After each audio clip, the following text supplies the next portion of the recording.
Hi everyone, welcome back. Today we're going to look at a simple classifier called a KNN, which stands for k-nearest neighbor.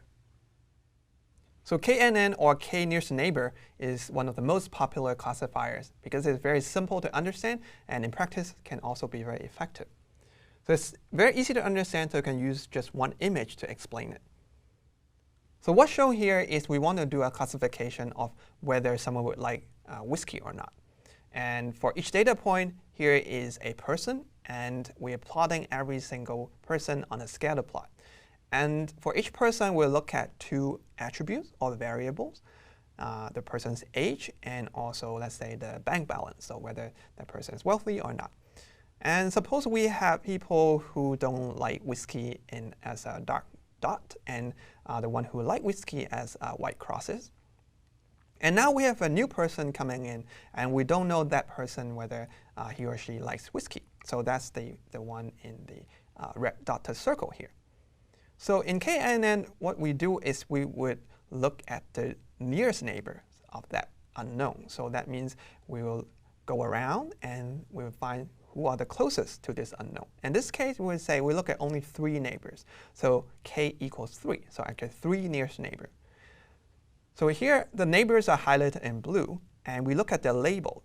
So one person doesn't like whiskey, and the other 2 like whiskey. And what we do is we take the majority vote. So that means 3 out of the 3, 2 of them like, and 1 do not like. So the like people wins. And so we have the label for the unknown is also like whiskey. So, and actually that's it. So you might say, well, KN is so simple, so why should we use it? So would it actually not very well? Actually, it can work really well. And if you like to listen to music, actually the Pandora service uses it or has used KNN. And so we mentioned before, actually simple models are good. So if simple, meaning it has very few parameters to tune, and in practice that also means likely very fast to train and very fast to run. So simple and effective is great. So, and then if it's complex but it's still effective, then we might say it's probably still OK. So it takes more time to train, more parameters to figure out. But as long as it's good or effective, then we would still accept it. So the case that we want to avoid is where the model is very complex, so having many parameters, and if it's still not very effective, then those are the cases that we want to avoid. So simple, effective, like KNN, if it really worked well for your problem, you should actually try it. So even though KNN is pretty simple, there are still a number of important points to note. So specifically, there are 2 main parameters you need to figure out.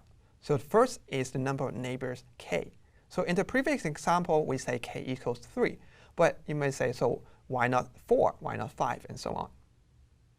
And similarly, in KNN, we need to figure out the distance function to use to determine which neighbor is the nearest. So again, there are many different variations of distance function that we could have used.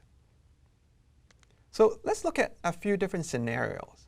So suppose k and distance function d are both fixed, then what do we need to figure out, or what do we need to learn? And also, how do we learn them? So that's scenario number 1.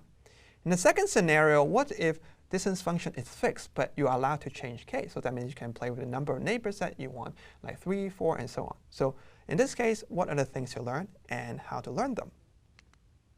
So for the first scenario, actually there's nothing to learn because everything is figured out. So that means for any parameter, any classifiers, whenever all these parameters are given to you, then there's not really anything you need to do. On the second scenario, if distance function is fixed but you can change k, then you will need to figure out what k is. The question is, how do we do that? So actually, you already know how, and using cross-validation to find the best k in KNN. So the value of k really matters. For example, on the left, you see we're using 15 neighbors, or 15 NN. You will see the decision boundary is pretty smooth, dividing the 2 classes, orange and blue. So, which also means likely it's going to generalize well to unknown data. On the other hand, if we use 1 nearest neighbor, or 1 NN, then likely we're overfitting to the data. So you'll see a lot of islands, blue islands to be specific, in the orange area. So this is overfitting, in that it might work really well for your training data that you've seen so far as shown on the screen, but it may not really generalizing well to unseen data. So now to our third scenario. Suppose k is fixed, but you can change the distance function. Then what do you need to figure out?